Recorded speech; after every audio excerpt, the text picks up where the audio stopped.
Welcome back to the Gardening with Joy and Holly radio show. Thank you so much for allowing us to be part of your day just for a little bit, whether you're listening live on the radio, podcast replay, or in-studio video replay. Want to find out more about the sponsors you've heard and support the program financially? You can find all that out at the WisconsinVegetableGardener.com under the Money tab for the coupon codes and Season 9 for all additional sponsors.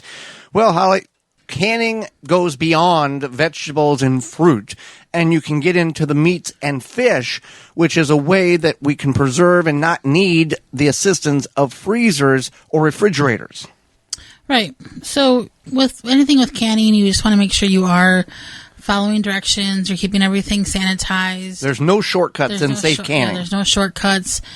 Just be smart about it. Biggest one is start with quality. So you want to make sure you're using high quality, fresh meats that has been properly handled and chilled. If you have some questionable meat, you don't want to can it. If you're like, this deer might not be okay, this venison, whatever, or even like super high fat meat. So things like livers, I forget the fattiest part of meat, but the super high fat meat you do not want to use. And you want to make sure that you keep all the equipment and everything sanitized. You want to trim the extra fat, gristle.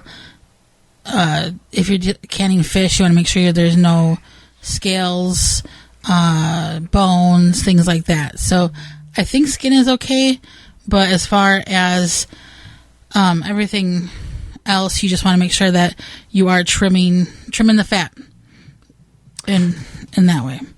And you need to use a pressure canner. Yes. This is not a water bath operation. Pressure canner, and each pressure canner is different. Follow the instructions on that particular canner.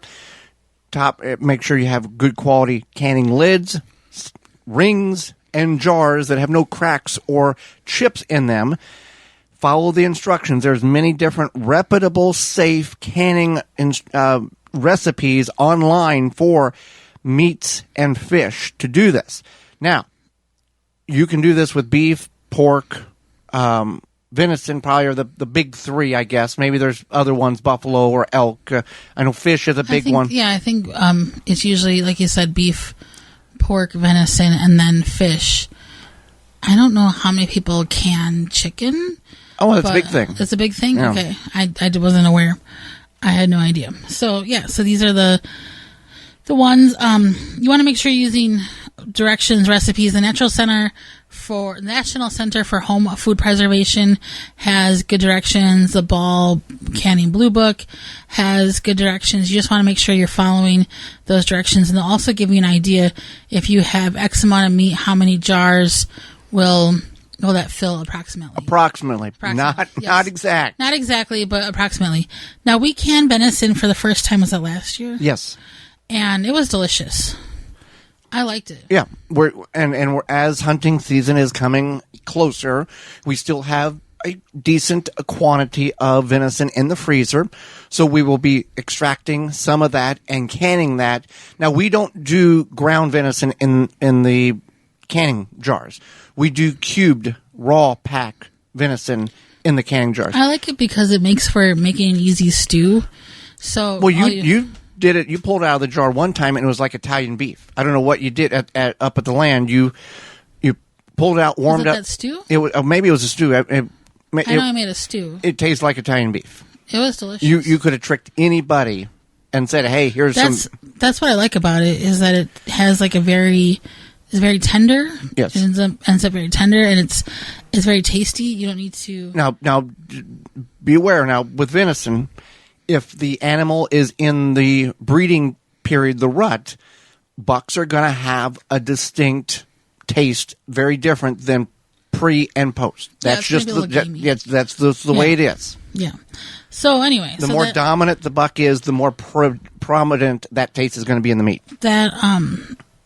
That venison that we canned was delicious, and we still have one jar left. And at some point, I'll have to make more stew because it was really good to make, and I made it at that time over the campfire in the Dutch oven, and it cooked down nicely. Added some potatoes, carrots, probably onion, whatever, and some beef. Now, if you do it with if you're going to do hamburger, ground hamburger, you have to grind the hamburger or get it, cook it, remove as much of the fat as possible. Then there's steps in which you can put it in the jar and pressure can it. But there's additional steps to that. If you're doing it with hamburger or fattier material, you can't can that fat. You need to take that out. Again, yeah, you want to go for the leanest meat possible, the leanest cuts, the leanest process of having the lean meats, because that fat is not good. Just like in canning vegetables, all the more prep work you do to the item before you can it, the better and safer the result is once it's canned. Another thing is that you want to make sure you are following the directions. You want to leave the headspace at the top of the jar. It's usually 1 inch, and that's important, especially with canning the meat, because it can expand a little bit. And also, you can add salt, but you don't have to add salt. This is completely optional. It's not for preservation. It's usually just for flavor. So we don't add salt. No. No. With the canned deer, the venison, we do because it's part of the recipe. Now, canned meat, generally you can expect canned meat to maintain good quantity in the jar for 2 to 5 years. It may still be safe beyond that time period if the jar and the lid is undamaged. Now, I know that we watch some people who have canned meat, and it was 5-6 years past since they canned it, and it was still in good shape. But just like vegetables, as you know, focus on that 1 year point. Can it this July, try to process it and use it by next July type of thing. It doesn't mean by August of next year it's going to be moldy and rotten in the jar. No, but it's just for freshness. It's just for yourself also to just have a plan. Like, you don't want to can too much and then you end up wasting it at some point. You want to make sure that you are using it up and using it first. Now, with any kind of canning, meat, fish, vegetables, whenever it's time to utilize that particular item for a dish, you want to visually look at it. Does it still look good in the jar? Is the lid still sealed? Okay, check and check. You open it up, instantly smell it. Does it have that smell that item should have? Fresh tomatoes or venison or chicken or whatever you're canning, green beans. Instantly, you will know if there's something off. And if there is something off, toss it out, because there's no point that, yes, you put a lot of effort in, there's time, there's energy, all expend, but it's a lot cheaper to throw it out than have to deal with 2 or 3 days of food poisoning or a trip to the hospital because, well, I don't really want to waste it. We put too much time in it. We got to eat it, kids. That's a dumb move. It is a dumb move, and I've had to talk you out of things. I know. So you have to make sure that you are, dump it down the toilet before your spouse can eat it. Put it in the back 40. Feed it to the crows. Now, just like vegetables, we want to keep this in a cool, out of direct sunlight location. And I'll bring this up because we see, you can go on canning pages, you can see that people, look at all the stuff I can. Vegetables, meat, whatever. It's all on open shelves in a pantry or in a closet or in the basement. That's fine and dandy. But if there is, and it happens wherever you want, there's earthquakes all the time. If you have 30 jars sitting on a shelf, looks pretty on a picture, but there's no lip on the shelf is just there. There's just a 2x8. If things start shifting and shaking, all those jars are going to fall from their 6-foot position on that shelf, and you got nothing. Right. So you need to be smart about where are you putting these, where are you storing these. If things do occur in that manner, is there a way that they're not going to tumble on the ground and shatter and you got nothing for when you need it? Yeah, I fully agree. Yes, you want to make sure that you are storing them properly. When you do can them, you want to make sure that the seals are sealing. And then you want to label because...